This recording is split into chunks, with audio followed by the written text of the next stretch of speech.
So let me show you how to set an alarm on your Xiaomi Watch S3. So simply swipe and keep swiping until you see alarm, right? So you tap on alarm, and then now to set an alarm, let's tap on the plus icon and then choose the time. So this side is the hour. So let's say you want to set an alarm for 6:30 in the morning. So I'll choose 6, and on the minute side, I'll scroll and set that to 6, right? Now make sure you choose whether it's AM or PM. So for me, it's AM because I want to have that alarm at 6 o'clock in the morning. And then tap on next, just tap on that arrow.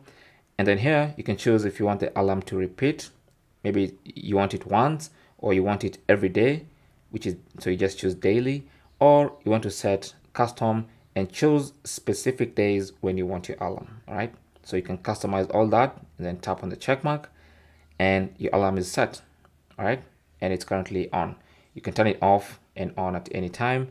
But that's basically how to set an alarm on your watch. If you want to, you can add alarm and set another alarm.